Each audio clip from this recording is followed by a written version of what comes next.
Iwan waktu hadum ini. Salamat sa lahat ng dumalo sa gabing ito. Nakita nyo kung ano ang sitwasyon at nagpapasalamat tayo sa pong may kapal. Binigyan tayo ng pagkakataon upang saksihan. Sa kauna-unahang pagkakataon, voluntaryo, nagkakaisa tayo at pumunta rito dahil naghahanap tayo ng ibadah. Takbir! Nakita nyo ang kahindik-hindik na sitwasyon.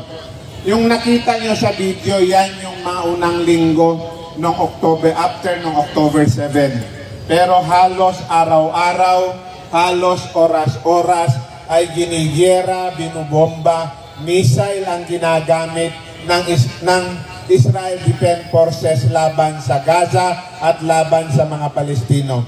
Pero ito lang ang sasabihin ko sa inyo. Hindi ho nagsimula sa October 7 ang paghihirap at ang karanasan ng ating mga kapatid na Palestino.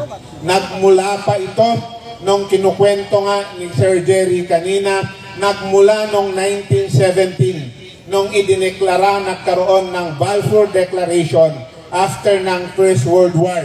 Unti-unting inaagaw, ino-occupy, pinapatay, inaagawan ng bahay at buhay ang mga kapatid nating Palestino. Kung maalala nyo rin ang unang Nakba, yung 1948, ito ho ang nagsimula ang apartheid, nagsimula ang genocide, ethnic cleansing laban sa mga Palestino.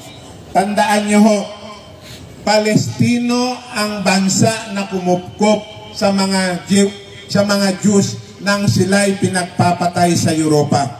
Pero sino ang nagdeklara? Dineklara to ng United Kingdom kasama ang United States. Pero alam nyo kung ano yung pinakamasaklap at masakit dito. Ang Amerika ay nagsasabi na kinikilala nila ang karapatang pantao. Mahalaga ang buhay ng tao. Mahalaga ang dignidad ng tao. Pero pagdating sa Muslim, hindi na tao ang tinuturing ng Amerika.